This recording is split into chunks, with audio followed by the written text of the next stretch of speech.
Hey, how's it going, everybody? Um, excuse me. I wanted to get on here and just say some quick thoughts. I've been going over older podcasts, putting images on them. I'm playing around with doing some slideshows of ideas and trying to do some more coherent solo essays. Still with conversations with different guests in my area and other people on the internet too. Uh, but YouTube um, is a garden, and the the people in charge at YouTube are the gardeners, and they trim the hedges, harvest the roses, the tulips,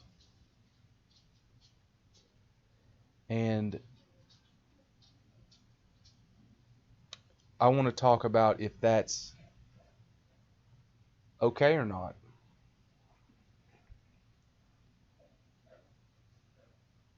They've gotten rid of the dislike button. We can't criticize each other anymore unless it's in one specific way that they're shaping and gardening, and it's like they're making, hedge art. They're trimming everybody off to make everything a certain shape that they want, that they think is beautiful. And I want to talk about making our own gardens. I want to talk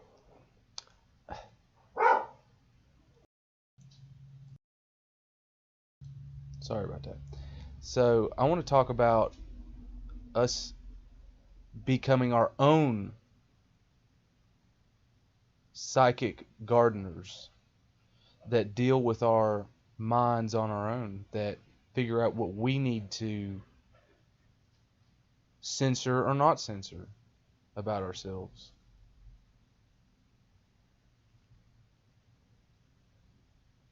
Because that seems to be the central issue is you get doxxed, it's not your decision to divulge your secrets, to divulge your information.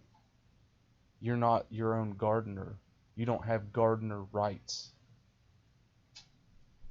It's not up to you who comes into your personal mind and garden and messes up your world.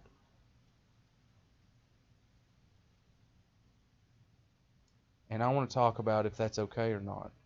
I want to just spit these ideas out before I lose them, because I was out walking the dog and I had these thoughts and then I forgot them.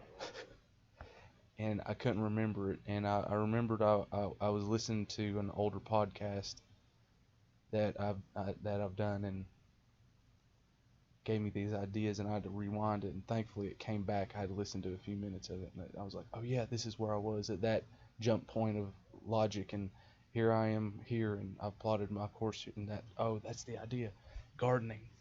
If I could distill it, gardening, um, and we're really got fucked up gardens. We got all kinds of bad weeds and invasive plants and animals going around in there, and metaphorically demons. Everything's chaos. We don't have, we're discouraged to have walls in our own individual garden, in our own individual mind garden of things that we want to grow.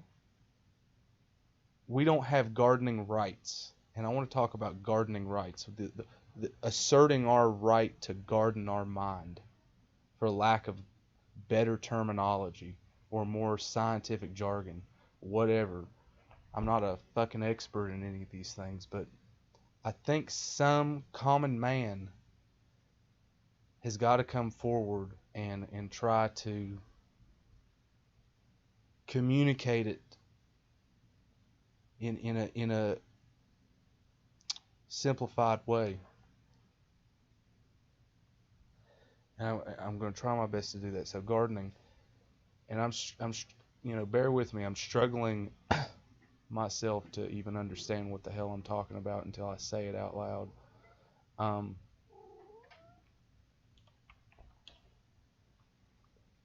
the gardening has to be asserted. You have to assert that you want that rose bush there, or you want that tree. You want to bear this fruit in your garden, in your life, in your neighborhood,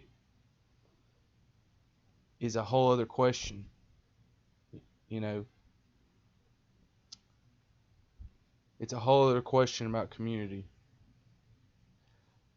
What do we do about that? How do we share and hold space together without getting at each other's throats? But right now, I just want to make some points about the individuals, the people out there on YouTube allowing themselves to be trimmed by some board meeting, and then people sending you a letter, an email telling you, maybe it's not, maybe it's not a good idea that you do this interview or this, have this guest on.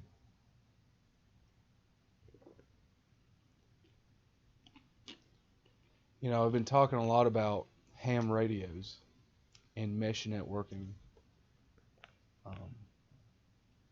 And I think that is our safest, most expedient way to have a breakaway culture that can flourish and do what it wants to do. We're never going to get anywhere if ISPs and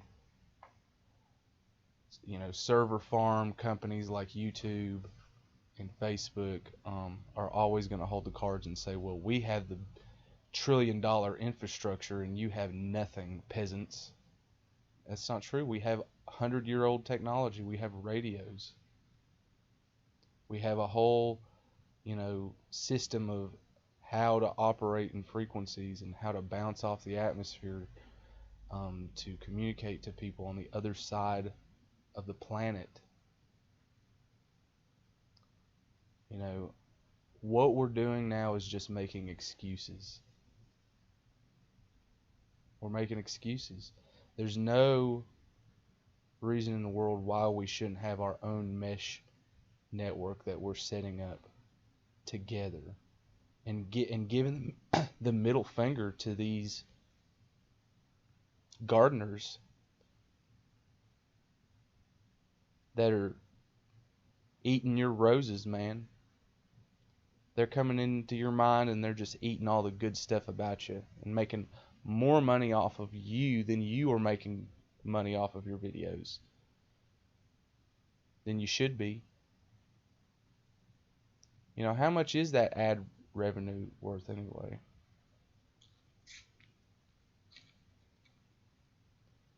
How fair is it that they control you and have you on a leash?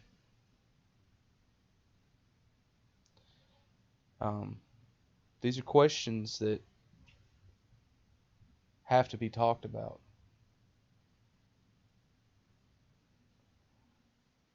These are things that we can't just keep complaining about and saying, oh, everybody's getting nuked, their channel just got nuked, gonna do a backup channel.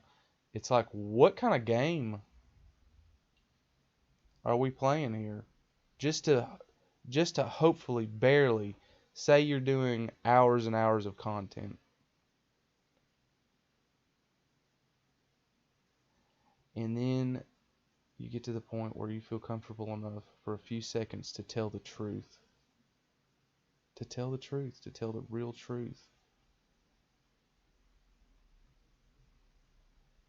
And then somebody blows that up and makes a clip of it. And then your channel's nuked. Because because you tried to be Alexander Solzhenitsyn and say something. But still yet, we all think, I tried. I tried to get up there and say something. They shut me down. And we get in a fit about how we've been shut down. But I ask you, do we do anything about it? Where's the mesh network? Where's the ham radios that people are buying?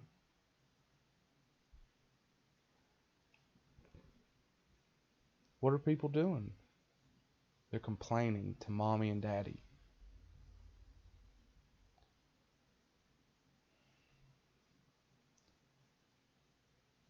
And I'm beyond being tired about it. I'm ready to think about it. I'm ready to talk about it. I'm ready to engage in dialogue about what in the world are we going to do with our future here.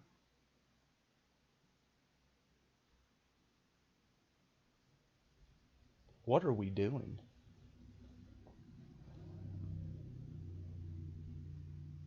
Making content, pumping content out just to, compete with this algorithm.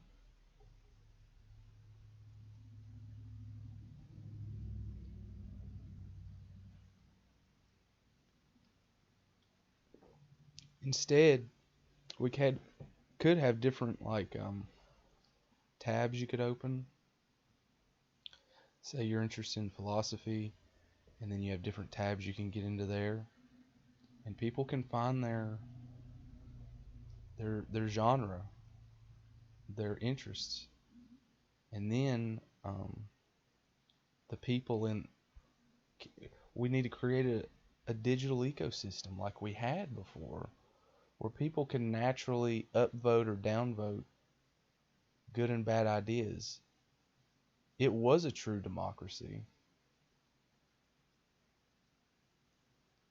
It was pure, unfiltered human opinions that we had to air out with each other. And we're being robbed of that. We're being gardened. You're being trimmed. You're being cut. Being shaped into something that psychopaths think is prettier. And this goes into many other aspects of the society we find ourselves in. The constant forced trimming and believing that it's necessary for society to function. The scrambling panic to stop people from making jokes, from having people compete, having their ideas compete. The terror.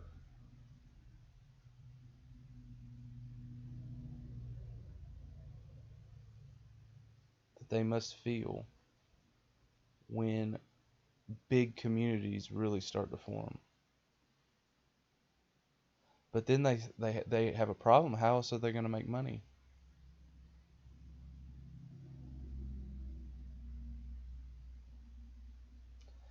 I'm just saying, we have invented technology that helped us win world wars. And now we have technology that's so weak that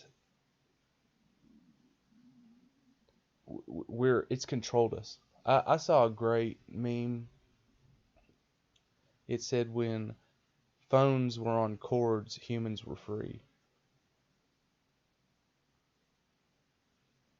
And I'm just saying, maybe we should entertain this idea a little further, you know, Chad technology might have its place in the halls of forever. These Chads that created this great country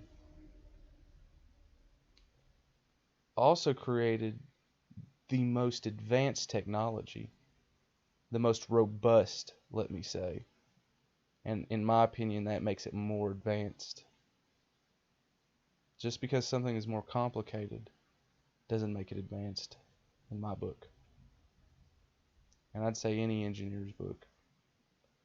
But what I think is they wanted things to function. They had a logos about their technology that we do not. We do not have a logos in our modern technology.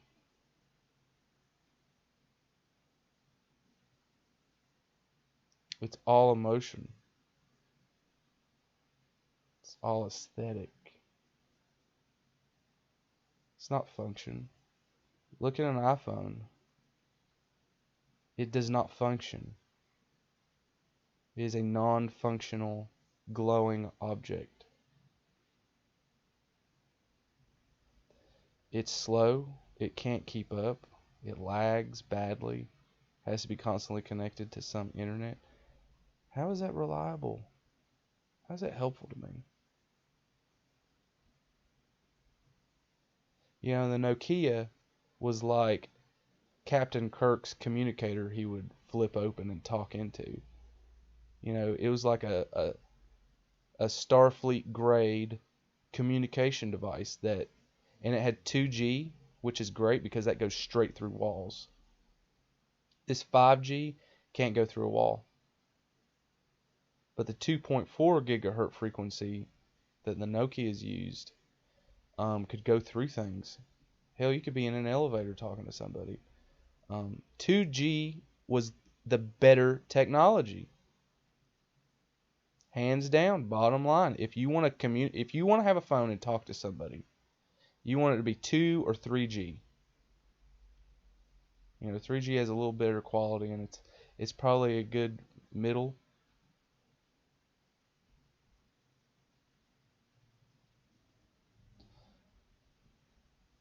You know, and you could have shortwave radio capability too. If you want to reach out and communicate, if you have line of sight, you're on, you know, a flat plain or top of a mountain or something, great. But why don't we have both? Why do we just keep going forward, more advanced, more advanced? In what direction? Advanced relative to what? Relative to streaming more data into your eyeballs?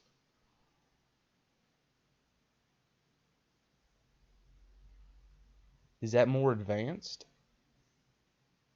Is that better?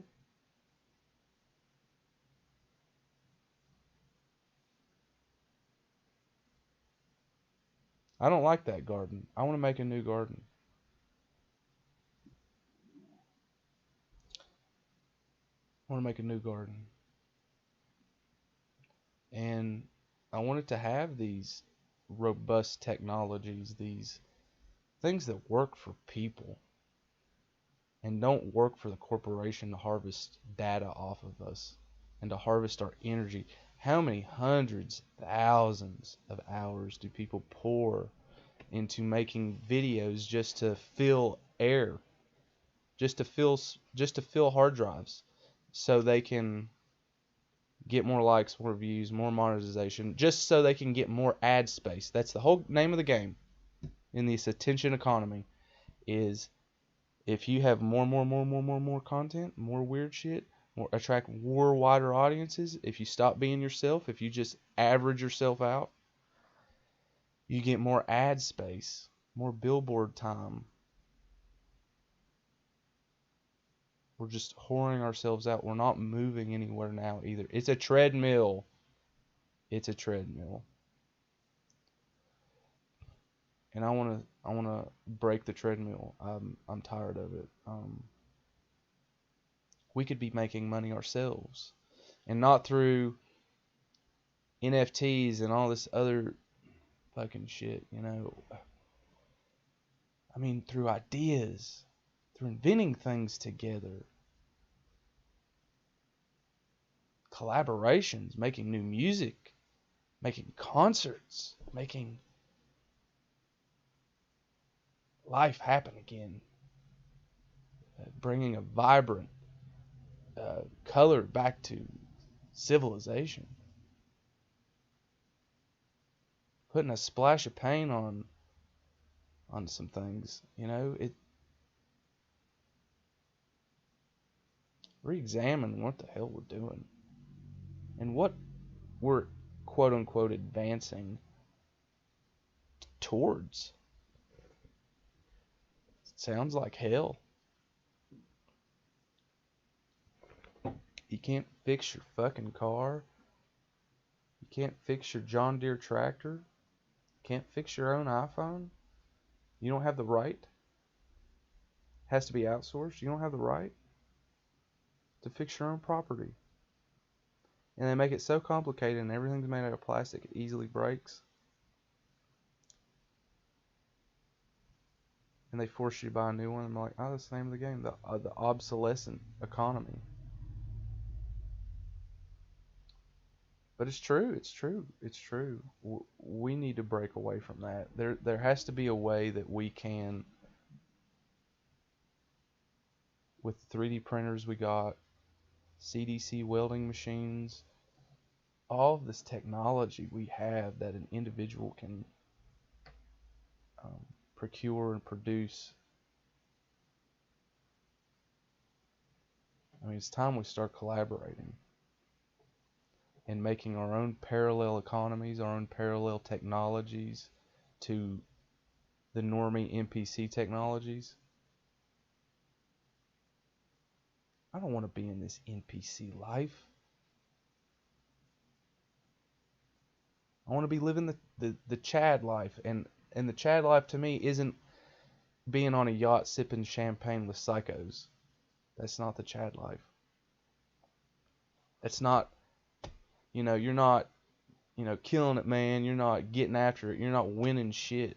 You're just someone's dog on another leash. Okay? The Chad life is you have your own kingdom, others have theirs, and you can respect each other and collaborate and invent, help make each other's lives better, help defend each other's lands from crazy people that want to take everything over and say they have a right to. That fight the professional victimhood that our modern society asserts on everyone.